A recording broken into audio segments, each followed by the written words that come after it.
Olá pessoal, bom ver vocês aqui de novo. Bem-vindos à videoaula desenvolvendo e selecionando receitas de cerveja que fazem sucesso. Bom pessoal, nessa videoaula a gente vai conversar sobre desenvolvimento de receita. Por que receitas tão boas, tão bem elaboradas, fracassam? E por que receitas simples podem fazer um grande sucesso? Você vai aprender as diferentes formas de desenvolver e de escolher uma receita. Como?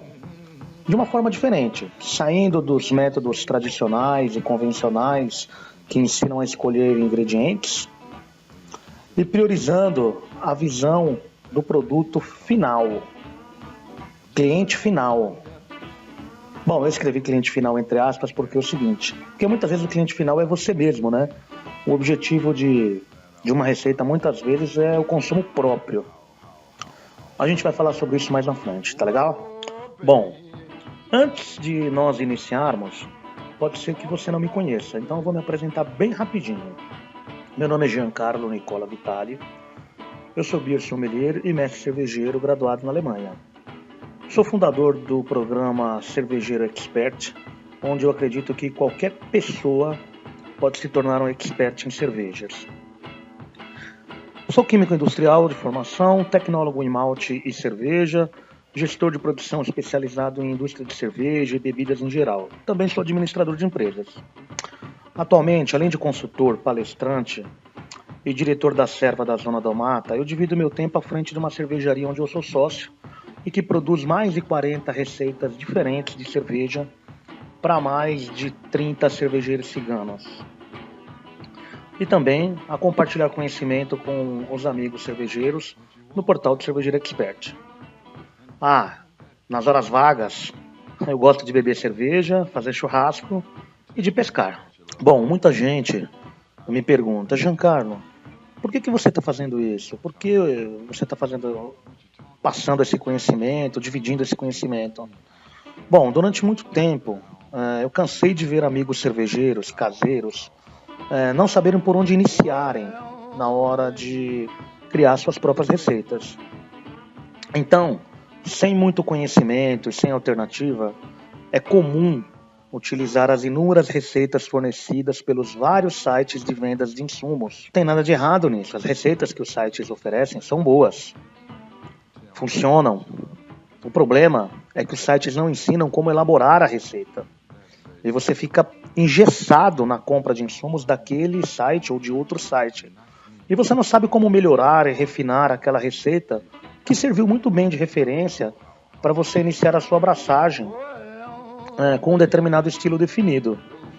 Bom, isso sem contar quando o site te vende o kit completo da receita e quando você vai comprar algum insumo na loja de insumo da sua cidade, o insumo daquela receita não tem. Por exemplo, aquele tipo de malte ou aquele tipo de lúpulo não tem.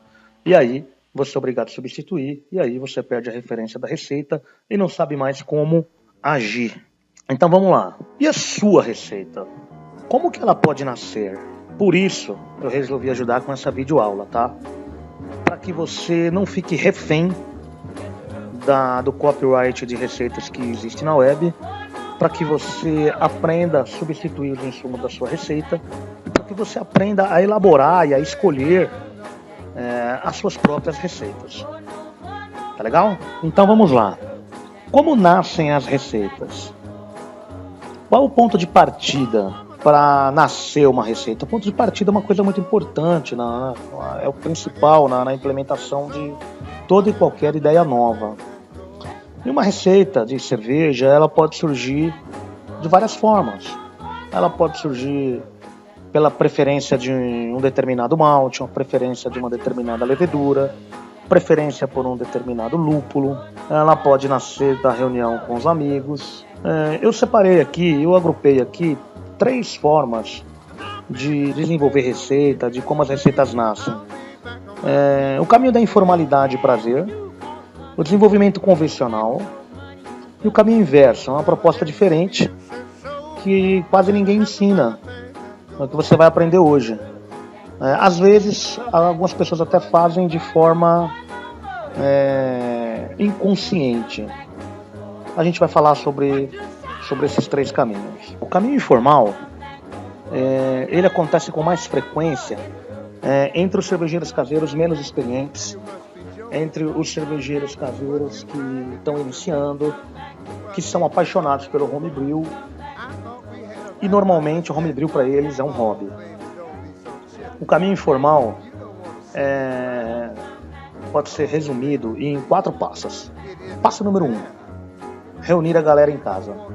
Marca a casa de alguém, de um dos amigos que fazem cerveja, programa um churrasco, põe a cerveja para gelar, prepara os equipamentos e é só alegria, né? O passo número 2, juntar os ingredientes que tem, ou que alguém ofereceu, ou que alguém trouxe no dia, ou às vezes vou fazer uma cerveja single hop, porque eu tenho um lúpulo aqui que eu sou doidão nele, eu adoro esse lúpulo. Esse é o passo número 2. O passo número 3 vamos lá, mãos ao malte, braçar. E o passo número 4, experimentar quando a cerveja ficar pronta, reúne a galera de novo para beber, faz outro churrasco, comenta, aperfeiçoa, vê o que precisa melhorar para a próxima. Acreditem, podem acreditar. Dessa forma, eu já vi nascer boas receitas, tá?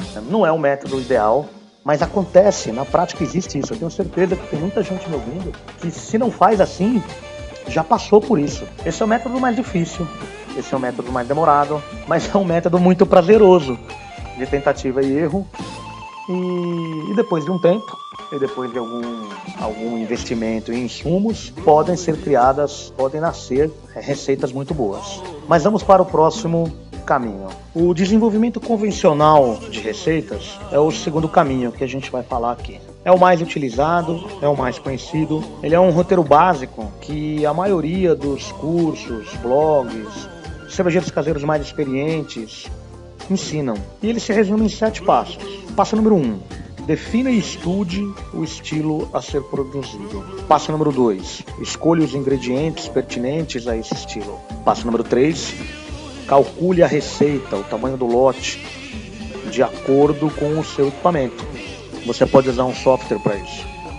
A gente vai falar disso depois. Planeje o processo e os equipamentos para esse estilo. Aliás, um dos erros mais comuns, né, da maioria dos cervejeiros caseiros é não planejar o processo. O caminho número 1, né, o caminho informal, o desenvolvimento informal, ele passa por isso, pelo não planejamento. Passo número 5, mãos ao malte.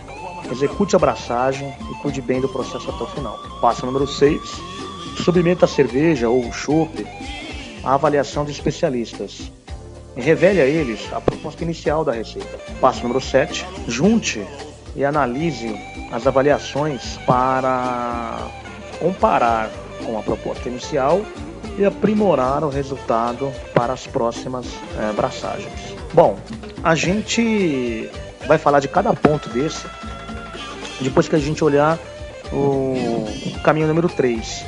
Porque lá no caminho número 3, a maioria desses passos vão fazer parte. Então a gente vai ver o caminho número 3 e depois a gente vai falar de como executar cada passo desse.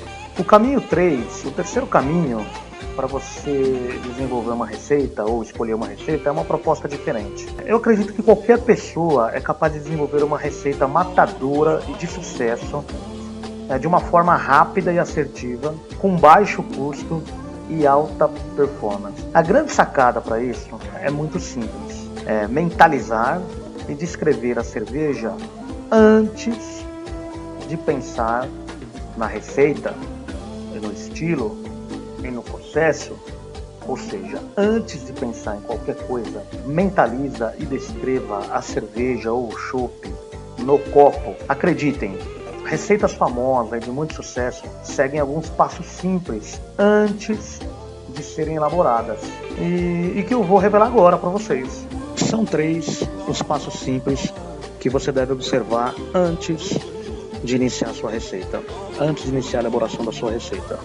Eu chamo esses 3 passos, na verdade essas 3 perguntas, de passo 0. Você vai se sentir tentado a bypassar o passo 0. Você vai achar o passo 0 um pouco repetitivo e simples demais. Mas acreditem, o passo 0 vai fazer toda a diferença na elaboração e na execução da sua receita. O resultado final da sua receita está está diretamente ligado com o passo zero. Então eu recomendo fortemente que você dedique um tempo a essas 3 perguntas, a esses conceitos, antes de escolher o estilo que você vai produzir, antes de escolher a receita da cerveja que você vai desenvolver. A pergunta número 1 é: qual o objetivo da sua receita? Claro, toda receita tem o objetivo de beber a cerveja. Além de beber, você vai colocar essa cerveja à prova com algum cervejeiro caseiro experiente? Você vai colocar essa cerveja à prova com algum conhecedor e degustador de cerveja? Você vai colocar essa cerveja à prova em algum concurso? Essa cerveja é só para você beber? Essa cerveja é para alguma festa? Vai ter uma festa de algum amigo, de algum parente, e você vai fazer essa cerveja para festa de algum amigo e parente? Que tipo de festa é? Essa pergunta precisa de uma dessas respostas. A pergunta número 2: qual o perfil da cerveja? É uma cerveja caseira? É uma cerveja artesanal? Ou é uma cerveja especial? A resposta da pergunta número 1 vai ajudar você a responder a número 2. Se você não sabe qual é a diferença entre cerveja caseira, artesanal ou especial, dá uma olhadinha lá no site do Cervejeiro Expert e tem lá a definição. Tem um item lá escrito: diferença entre as comuns, caseiras e artesanais. Dá uma olhadinha lá e veja o conceito de cada uma para você definir o perfil da cerveja, da receita que você vai desenvolver. A pergunta número 3 está diretamente ligada com a pergunta número 1 e número 2. Quem vai beber a sua cerveja? São bebedores comuns? São entusiastas apaixonados? São degustadores? Ou são especialistas? Da mesma forma, da pergunta número 2, se você não sabe o conceito entre o bebedor comum, entre o entusiasta, entre o apaixonado, entre o degustador ou um especialista, no site do Cervejeiro Expert também tem uma explicação sobre o perfil do bebedor. Um artigo lá que está escrito assim: que tipo de bebedor você é? Então tem até um teste que a gente colocou lá justamente para o pessoal se enquadrar, que tipo de bebedor você é. Para você saber que tipo de bebedor você é, você precisa conhecer os perfis do bebedor que existe. Então tem lá, dá uma olhadinha lá, tem lá os perfis que existem. Se você quiser fazer o teste também é gratuito, tem só que cadastrar o seu e-mail lá no site. Você vai receber um login e senha, e aí você pode testar os seus conhecimentos em cerveja e saber que tipo de bebedor de cerveja você é. E aí você também vai definir e responder a pergunta número 3, que tipo de bebedor ou de bebedores a receita que você está desenvolvendo vai atingir. O resultado final da receita que você está desenvolvendo é para qual bebedor. Agora que temos uma visão mais ampla do objetivo da receita a ser elaborada e a quem vai ser destinado o resultado final dessa receita, já podemos pensar em estilos, aromas, cores e sabores. Todas as decisões a serem tomadas daqui para frente serão muito mais fáceis sobre todos os aspectos, seja ingredientes, processo ou equipamentos. Antes de iniciarmos a escolha dos ingredientes, vale lembrar rapidamente que a cor, os sabores e os aromas da cerveja vão ser diretamente influenciados pelo malte, pela levedura e pelo lúpulo. Então eu pergunto: o que eu defino primeiro na minha receita? O malte, a levedura ou o lúpulo? Essa resposta ela depende do estilo que você definiu lá no passo zero, lembra? Esse slide, ele na parte de cima, ele tem alguns exemplos de cervejas lagers e embaixo alguns exemplos de cervejas ales. Eu sugiro que você comece por uma cerveja ale e não por uma cerveja lager. Lager é um pouco mais demorada, não combina muito com a ansiedade do cervejeiro caseiro. Temperaturas mais baixas também é dificuldade para cervejeiro caseiro. A diferença entre as cervejas são bem sutis. A recomendação é começar por uma cerveja ale mais simples, né? Uma pale ale, por exemplo. Bom, mas na hora de escolher os ingredientes, qual ingrediente eu devo escolher primeiro? O malte, o lúpulo, a levedura, a especiaria? Como é que funciona isso? Bom, definido o estilo, comece a escolher o ingrediente que predomina naquele estilo. Por exemplo, se você definiu uma IPA, onde o resultado final da cerveja é aroma e sabor de lúpulo, comece escolhendo os lúpulos. É muito comum eu experimentar IPAs e cervejeiros caseiros assim.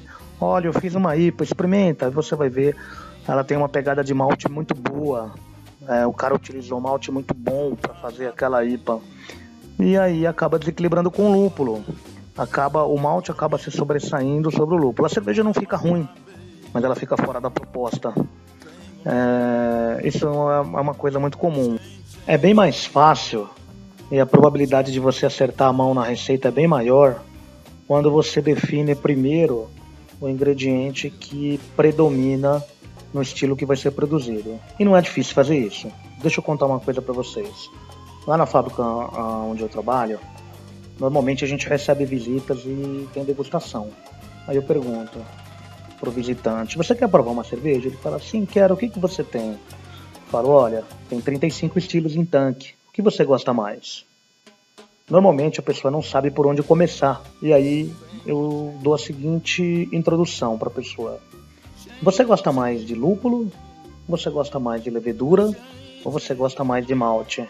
Se a pessoa gosta mais de malte, está mais acostumada a beber cervejas mais stream, eu recomendo ou uma lager ou uma ale com uma predominância em malte. Se a pessoa está acostumada a beber IPA e gosta de lúpulo, eu recomendo uma Session IPA, uma IPA inglesa ou uma IPA americana. Recomendo alguma coisa onde o lúpulo vai prevalecer. Se a pessoa gosta de especiaria, gosta de perfume, gosta de cervejas belgas, eu indico logo uma cerveja belga para ela. Ou se ela gosta de alguma coisa mais complexa, eu indico uma cerveja onde a levedura utilizada, o subproduto da levedura utilizada, predomina na característica final da cerveja. Vamos falar agora sobre a escolha das leveduras. A levedura é determinante na maioria das cervejas. Existem algumas leveduras que são características para determinados estilos. Nesse caso, o estilo define a levedura. Por exemplo, uma cerveja de trigo, que tem um perfil aromático e bem definido, oriundo da levedura. Mas não é sempre assim, não é tão fácil assim. Então é necessário escolher a levedura certa. Existem basicamente dois tipos de leveduras: as secas e as líquidas. As secas são ideais para quem está começando e para os praticantes de homebrew. Elas dão menos trabalho, estão sempre prontas para ser utilizadas. Lá no pacotinho já vem a quantidade certa que tem que ser usada. E se você quiser fazer o start, lá está escrito como. E a hidratação das leveduras secas antes da dosagem é muito bem-vinda. E isso tudo vem sempre muito bem escrito nas instruções da embalagem da levedura. As leveduras líquidas são geralmente melhores que as secas. Além de elas já serem hidratadas, elas têm uma viabilidade mais alta. Mas elas são mais difíceis de utilizar devido às condições de transporte, armazenamento e propagação. Para o cervejeiro caseiro isso é um pouco mais difícil. A microcervejaria consegue adaptar isso. Em relação à quantidade de levedura a ser dosada, nós vamos tratar esse assunto com um aprofundamento maior quando a gente for falar de fermentação. Na nossa videoaula de fermentação, a gente vai tratar esse assunto com um nível de detalhamento bem maior. Por quê? Porque aqui, para os cervejeiros caseiros, seguindo as instruções que estão na embalagem, dificilmente ele vai errar. E os cervejeiros mais experientes, as microcervejarias, cometem alguns erros básicos na hora de definir a quantidade. Nosso tema aqui agora não é fermentação, nosso tema é a escolha de levedura. E a quantidade não tem segredo, é seguir a quantidade recomendada pelo fabricante que está no pacote. Dosar aquela quantidade que vai dar tudo certo. Mas vamos falar agora sobre a escolha da levedura. A gente já viu que tem algumas leveduras que são determinadas pelo próprio estilo. A gente já viu que tem levedura seca e líquida. A gente já viu que a quantidade e as informações básicas a gente vai encontrar sempre lá na embalagem. Mas agora, queria falar um pouquinho sobre a escolha da levedura. Antes de escolher uma levedura para um determinado estilo, a gente deve pegar a ficha técnica da levedura e fazer uma avaliação dessa levedura. Por exemplo, para cervejas com perfil sensorial onde o malte e o lúpulo devem prevalecer, a levedura tem que ter perfil mais limpo, a levedura tem que ser uma levedura mais neutra. Na ficha técnica de cada levedura, nós vamos encontrar algumas informações. E é lá, na ficha técnica, é a ficha técnica da levedura que vai ajudar a gente a escolher a levedura mais indicada para o estilo de cerveja que a gente vai produzir. Então vamos dar uma olhadinha numa ficha técnica de uma levedura. A gente tem uma aqui de exemplo. A ficha técnica traz várias informações, mas algumas são de bastante relevância na hora de a gente escolher a levedura para aquele estilo de cerveja que a gente definiu lá no passo zero. A descrição, uma das informações mais importantes, porque na descrição você vai ver coisas do tipo origem da levedura e características da levedura. Por exemplo, a S04 aqui é uma levedura ale inglesa, o fermento ale inglês, né? Será que o estilo que eu defini lá no passo zero é inglês? Bom, ela tem uma floculação alta. O que significa floculação alta? Para quem não sabe o que é floculação, floculação é a velocidade que a levedura tem de se aglutinar e se depositar no fundo do fermentador. Então, o que significa floculação alta? Significa que a minha cerveja vai ser mais limpa, ela vai decantar melhor. Floculação média, nem tanto. Floculação baixa, a cerveja vai ser mais turva, vai ser mais difícil de limpar. E aí, de volta no passo zero. Lá no passo zero eu defini minha cerveja como turva ou como límpida? Bom, se lá no passo zero eu defini minha cerveja como límpida, eu preciso de uma levedura de floculação alta.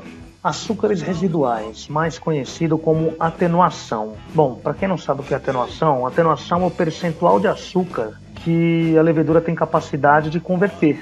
Essa atenuação normalmente ela é expressa em percentual. No caso aqui a S04, ela tem 75% de atenuação. O que significa isso? Que 75% dos açúcares que eu tiver degradado no mosto vão ser convertidos em álcool e CO2, só 75%. Bom, na aula de fermentação a gente vai falar bastante sobre isso, mas aqui na escolha da levedura, se eu quero uma cerveja muito seca, de corpo baixo, eu preciso escolher uma levedura com um percentual de atenuação alto. Se eu quero uma cerveja mais encorpada, eu posso escolher uma levedura com um percentual de atenuação um pouco mais baixo, porque vai sobrar mais açúcar. A dosagem recomendada também está no pacotinho e está na ficha. A temperatura de fermentação indicada, floculação, atenuação, origem, característica da levedura, esses 4 pontos na escolha da levedura são muito importantes.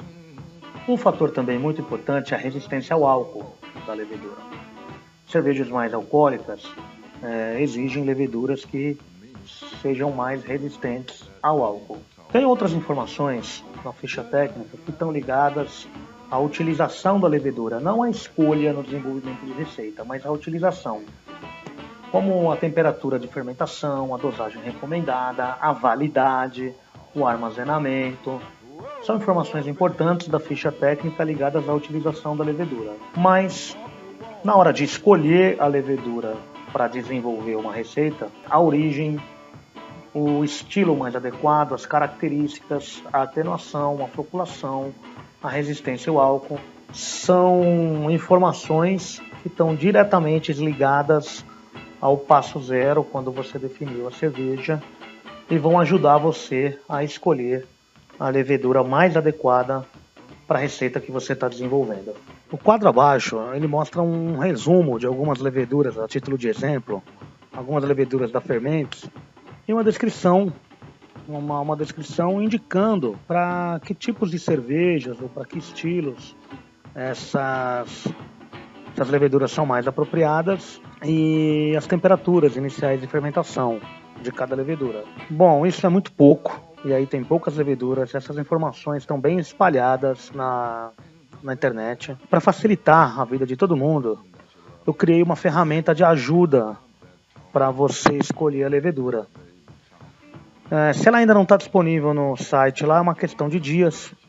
O pessoal da informática converter isso lá e disponibilizar lá, mas é uma lista de leveduras com características e filtros onde você pode, de forma bem rápida e eficiente, pelo estilo, pelo perfil da sua cerveja ou por alguma característica específica de levedura, você buscar e encontrar a levedura mais apropriada para sua receita. Eu espero que vocês gostem da ferramenta. É uma ferramenta nova, espero que funcione bem e que vocês gostem. Bom, agora a gente vai falar sobre a escolha do malte. O malte, ele é diretamente responsável pela cor da cerveja, mas também contribui com o sabor, o corpo, o aroma, a formação e retenção da espuma das cervejas. Já deu para perceber que ele é bem importante, né? Então, a escolha do malte é crucial para a sua receita. Além disso tudo, o malte tem a função de fornecer enzimas que vão converter todo o amido que está no conteúdo interno do grão em açúcar fermentável, que posteriormente será transformado pela levedura em álcool e CO2. Essa capacidade do malte é conhecida como poder diastático. Existem dois grandes grupos de malte: os maltes com alto poder diastático e os maltes com baixo ou quase nenhum poder diastático. Eu estou falando dos maltes base e dos maltes especiais.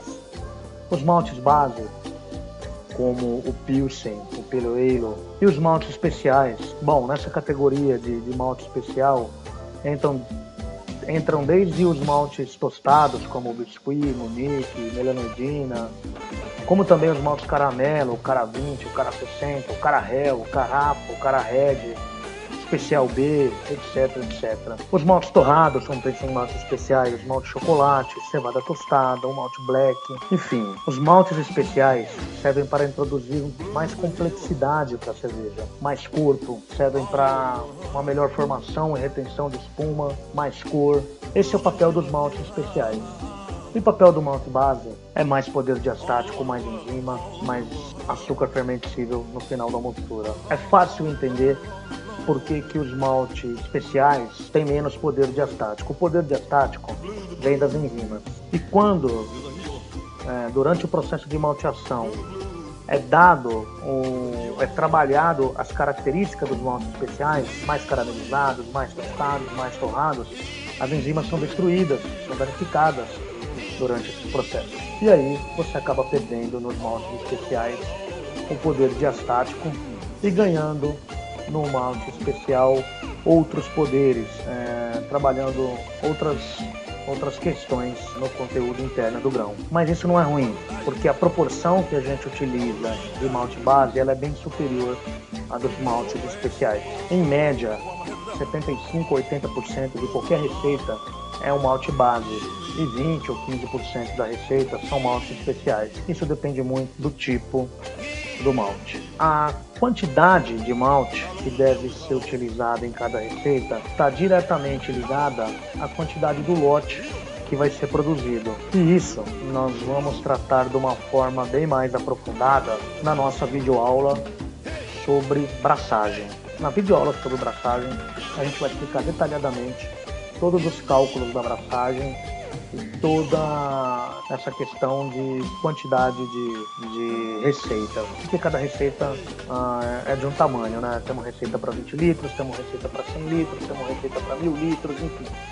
Como calcular a quantidade de malte para o tamanho do lote de cada receita, nós vamos explicar na aula de braçagem. Mas agora, você pode utilizar um software que eu indico. Eu sou muito adepto, eu gosto muito das coisas práticas. Existem hoje vários softwares que ajudam na criação de receita, e um dos mais conhecidos é o Beer Smith.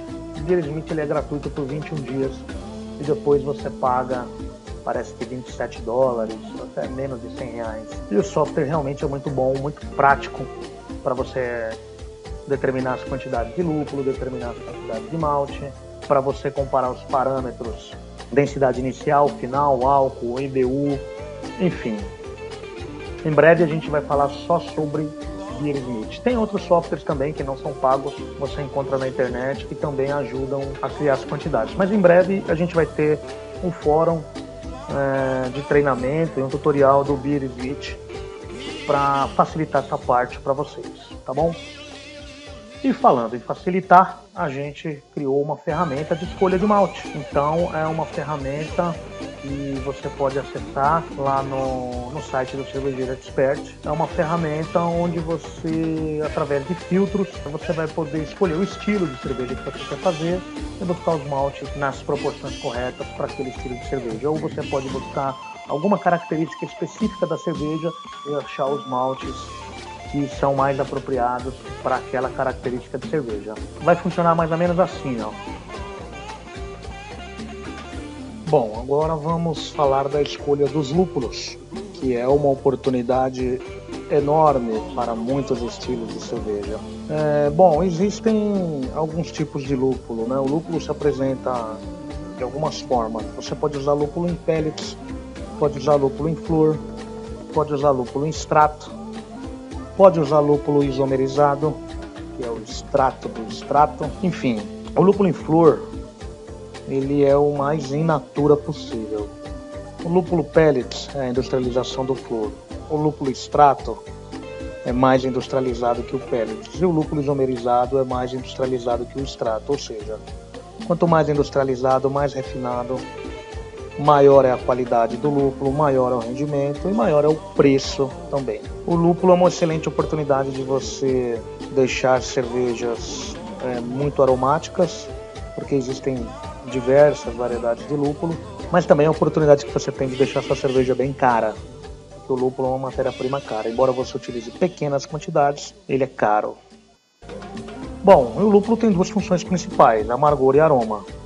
Então, existem lúpulos que são considerados lúpulos de amargor, e existem lúpulos que são considerados lúpulos de aroma. Os lúpulos de amargor, a intensidade de amargor é medida pela quantidade de alfa-ácidos que tem no lúpulo. E os lúpulos de aroma, pela quantidade de óleos essenciais que você consegue extrair do lúpulo. Bom, tem muito cervejeiro caseiro que gosta de usar lúpulo flor. Eu não recomendo, tá? É muito mais magia e arte do que resultado. Porque o lúpulo flor, ele tem mais risco de contaminação, tem menor rendimento, ele é mais in natura. Bom, também existem os lúpulos de duplo propósito. São lúpulos que você pode usar ele tanto como amargor como aroma. Assim como nos maltes, os diferentes lúpulos também têm características e variedades específicas. Assim como nos maltes tem uma faixa de cor que você pode blendar e utilizar os maltes, no lúpulo, para cada estilo de receita que você for desenvolver, você vai encontrar uma faixa de IBU. Esse IBU mede a intensidade de amargor. Essa intensidade de amargor, ela vem da quantidade em miligramas por litro de isoalfa-ácido isomerizado no lúpulo durante o processo de fervura. 1 miligrama de isoalfa-ácido corresponde a 1 IBU. Quanto ao cálculo do lúpulo, a gente também não vai aprofundar, devido à questão prática de utilização de software para a definição das quantidades. A intensidade de amargor também depende não só das miligramas de alfa-ácido, mas como também do tempo em que o lúpulo ferve. O tempo de fervura vai fazer com que o lúpulo isomerize mais ou menos. Os lúpulos de amargor, normalmente você na sua receita vai prever a dosagem mais cedo. E os lúpulos de aroma, você vai prever na sua receita uma dosagem mais tarde, mais tardia. Bom, existem outras técnicas de lupulagem ainda na abraçagem, que é durante o mosto primário, conhecida como First Wort. É uma técnica de você dosar o lúpulo no início da filtração, antes da fervura iniciar. Antes da filtração, o mosto vai estar a cerca de 72, 74 graus. É uma técnica de você dosar o lúpulo antes para extrair aromas antes, deixar o lúpulo em contato com o mosto antes da fervura.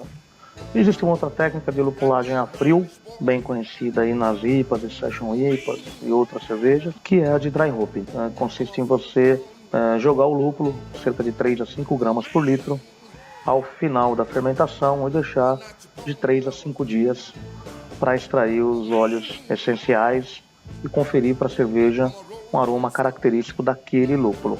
Bom, e falando em características de lúpulo, são muitos os lúpulos de diferentes origens e com diferentes características. E, para facilitar a vida de todo mundo, a exemplo do que a gente fez com o malte e com a levedura, nós também criamos uma ferramenta de busca e comparação de lúpulos. Existem na internet várias tabelas de lúpulo. São tabelas que relacionam o nome do lúpulo, o país de origem, se ele é a utilização dele, se ele é um lúpulo de aroma ou amargor, o percentual de alfa-ácido, beta-ácido, os lúpulos substitutos e para que estilo de cerveja aquela variedade de lúpulo é mais indicada. Lembrando que é uma indicação, né? A criatividade e a liberdade do cervejeiro não pode jamais ser engessada. Bom, então para facilitar, a gente criou uma ferramenta de busca de lúpulo, está lá. Se ainda não estiver lá, o pessoal da informática deve estar colocando, onde facilmente você vai lá colocar o nome do lúpulo e você vai filtrar aquele lúpulo. Você vai poder visualizar quais são os lúpulos substitutos, o percentual de ácido, o estilo de cerveja a ser produzido. Se você quiser filtrar pelo estilo de cerveja, você filtra pelo estilo de cerveja. E o estilo de cerveja já te dá todos os lúpulos possíveis para aquele estilo. Mais uma ferramenta para facilitar aí a vida de todo mundo. Bom, agora a execução dos 7 passos pode ser otimizada e muito otimizada, porque lá no passo 0 você já definiu o conceito, o objetivo da sua receita, a proposta da sua receita, você descreveu a cerveja e o público a quem vai ser destinada essa cerveja. Agora você pode começar definindo o estilo, vendo o estilo que mais se aproxima da sua proposta. Pode escolher os ingredientes de forma rápida, utilizando as ferramentas que estão lá no portal do Cervejeiro Expert. Pode utilizar o Beersmith, que é um software pago, ou o BrewStand, que é um software gratuito, ou outros softwares para calcular a receita de acordo com o lote, o tamanho do lote, a litragem que você vai produzir. Bom, em breve eu vou colocar lá no portal também um tutorial completo sobre o Beersmith para facilitar a utilização do Beersmith para vocês. O planejamento do processo e dos equipamentos vai fazer toda a diferença no resultado final da sua cerveja.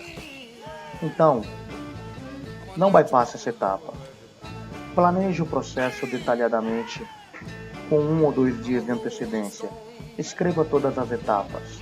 Separe as quantidades de ingredientes que vão ser utilizados. Por esse ponto, é devido a esse fato do não planejamento que muitas receitas boas não fazem sucesso. O cervejeiro caseiro dedica um bom tempo à elaboração da receita, escolhe excelentes ingredientes e na hora de executar algo sai errado por pura falta de planejamento e a cerveja não fica tão boa no final. Então, não bypasse essa etapa. Não esqueça de pegar sua cerveja ou seu chopp pronto e submeter a avaliação de especialistas, revelando ao especialista qual foi a proposta inicial. Ele pode te ajudar muito com o parecer dele, com a avaliação dele. Junte todas as avaliações de quem degustou e provou a sua cerveja e pegue as observações, os resultados, para você aprimorar os próximos lotes, as próximas levas. Bom, você pode conversar comigo, pode tirar dúvidas através do e-mail que está lá no Cervejeiro Expert, tá? É isso aí, eu espero que vocês tenham gostado e a gente se vê no próximo gole, ou no próximo vídeo, ou na próxima videoaula, lá no portal do Cervejeiro Expert. Um abraço a todos, sucesso e ótimas cervejas.